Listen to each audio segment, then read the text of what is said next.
Shana Tova, Good Yontif. Some of you might have been here at Holy Blossom a couple weeks ago when we held a federal candidates forum. As an American, I felt a real culture shock. I saw 4 candidates being polite to each other. They spoke about policy and not personality. The incumbent said how humbling it was to have a job interview every 4 years or something to that effect. One of the candidates apologized to the incumbent for being very forceful with his objection to something she said.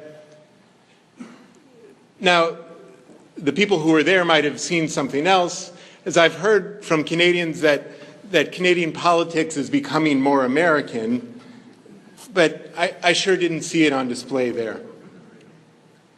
Granted, these were people just running in one riding and they weren't the party leaders, but I saw, as one American presidential candidate would say, a huge difference.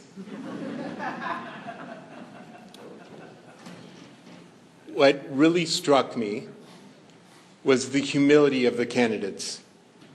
The debate wasn't about them. It was about Canada. It was about this riding. It was about serving people. It was about we. I was struck by the humility. The medieval sage Bacha ibn Pekuda calls humility the greatest of all virtues, central to Jewish life. He says this about humility: the humble person is happy with his portion. If a person is humble, he attaches no special importance to himself, so whatever he attains of the world suffices him for his sustenance and other needs. The humble person is patient when misfortune strikes her or when she suffers reverses in her affairs. The humble person finds more favor in people's sight, is beloved to them, and can more easily relate to them and conform to accept patterns of behavior. So here's some more definition of humility. It's when a person knows that their personal deeds and property, their stuff, do not just come from their own power. They come from people in their community, people from their past, and ultimately from God. A humble person knows that all of their personal achievements and stuff doesn't make them better than anybody else. They know that I am who I am and what I am because we are. Humility is about limiting oneself to an appropriate space while leaving room for others. Living humbly helps us to live fulfilling lives together in community, lives of gratitude, lives of service. Think about how much humility is in your life right now and how our lives would improve if we were more humble. Think about how our homes and our neighborhoods would be, how our workplaces would be, how our Jewish community would be, how Canada and the world would be. So let's make a pledge this year, 5776. Let's pledge to try to live a little bit more humbly. At this time, we remember what the last year has brought us, and we think about what the next year can bring. We must also remember one of the greatest of all Jewish virtues, as I said, anava in Hebrew, humility. The Torah states, now Moses was a very humble leader, more so than any other being on earth.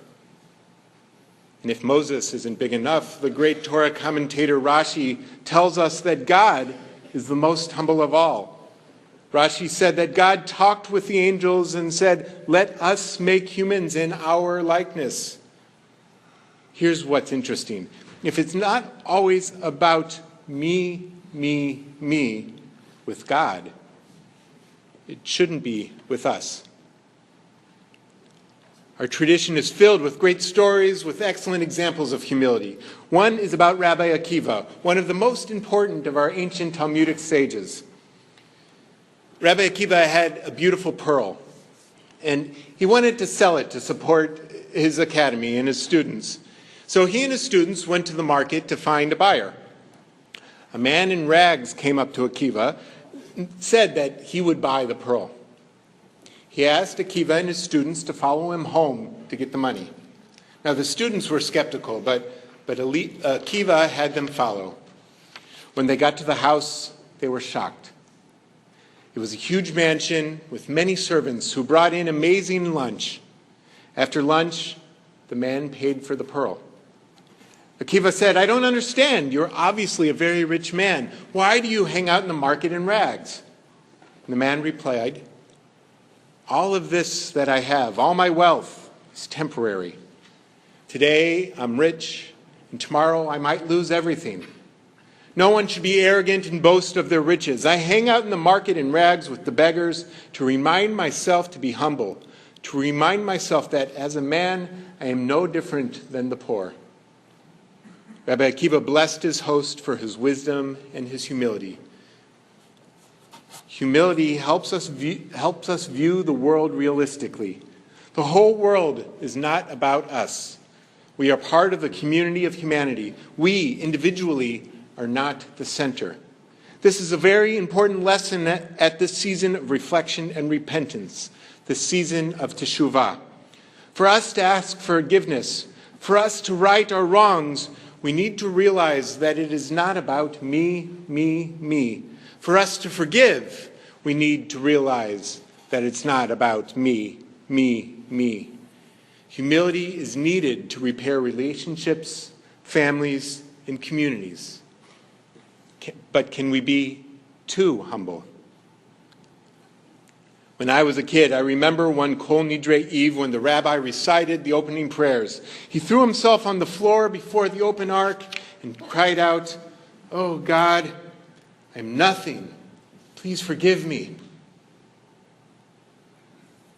When the cantor heard the murmur of approval from the congregation, she threw herself down and shouted, "God, I am nothing." As the congregational buzz grew louder, the synagogue president threw himself down and screamed, "God, I am nothing." At which point the cantor nudged the rabbi and whispered, "Look who wants to be nothing now." Of course, it's a joke, but I think it has a powerful message. Too much humility is actually arrogance, showing off. In fact, in the Talmud, it scolds the rabbis for bowing and prostrating too much in prayer, as if you could show off with your humility. Humility is not about self-deprecation, thinking that you're nothing. This is still focusing on the self, the opposite of humility. The 20th century sage Rav Kook writes, "When humility is genuine, it inspires joy, courage, and inner dignity." Humility is dignity. It is somewhere between thinking that you're worthless and thinking that the world revolves around you. A great Hasidic saying puts it beautifully. Everyone should have two pockets, each containing a slip of paper. On one piece of paper it should be written, "I am but dust and ashes," and on the other it should say, "The world was created for me." From time to time, we must reach into our pocket, reach into one or the other. We know which one we need at which time. The secret of living comes from knowing when to reach into each.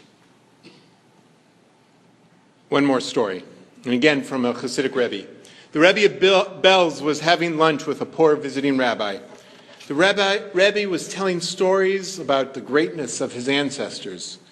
This one was the brightest scholar of his generation. This one gave the most to the poor.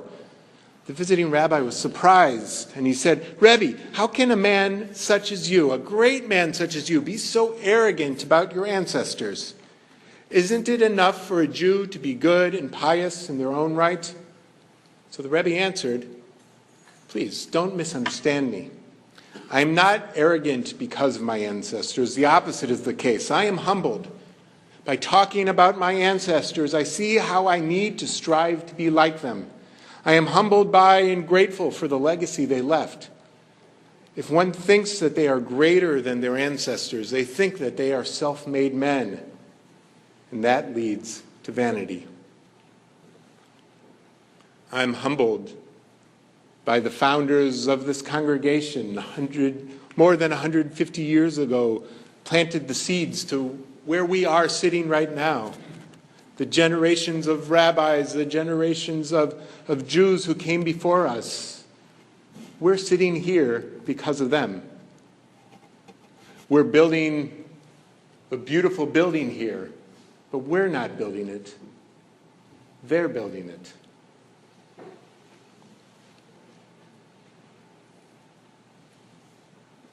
And last, I want to add a coda to my sermon that really came to me the other day. That we as Jews need humility in how we talk to each other. This last year has been full of debate within the Jewish world about Iran, about Israel, you name it. And often, when we talk to each other, we don't see the other. We're not humble enough to think that maybe my position is not 100% true, and there might be truth in what my friend, what my loved one, what my fellow congregant, what even the person who annoys me is saying.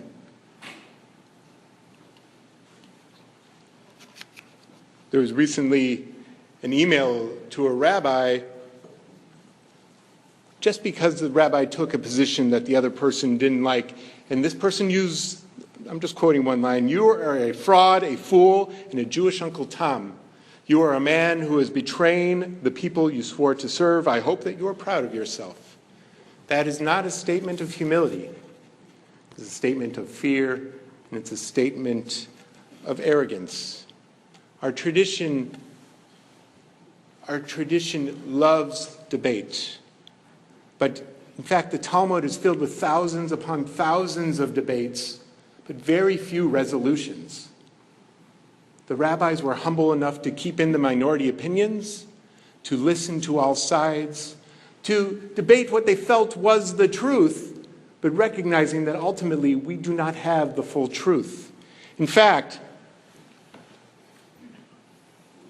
in traditional times when a young boy started learning rabbinic literature, they would start with this line from the Mishnah, from Baba Metzia, which is about commercial law. It goes like this. Two are holding a garment, a tallis. One says, "I found it," and the other says, "I found it." If one says, "All of it is mine," and the other says, "No, all of it's mine," one shall swear that he owns no less than half of it, and the other one should swear that he owns no less than half of it, and then you know what they do? The judges? They cut it down the middle.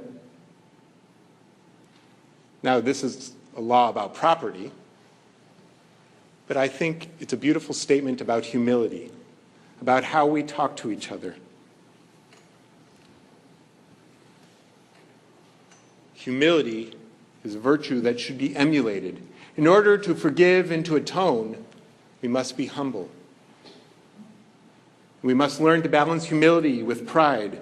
And if humility is good enough for God, it's good enough for us.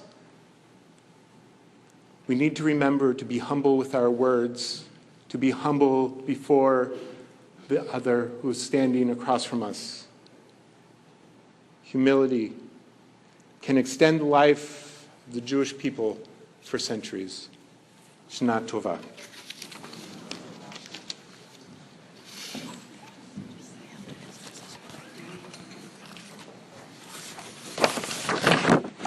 All right. Afternoon services begin at 3:30 here in the Philip Smith, or also upstairs in the sanctuary. There are many study sessions that are happening all around the building on all different kinds of topics. Please take advantage of them. You can look at the posters around the building about where and when they are. And also at 2 p.m. there is a service for little people and a service for slightly bigger people, for readers and for non-readers. Hope to see you there. Shana Tova.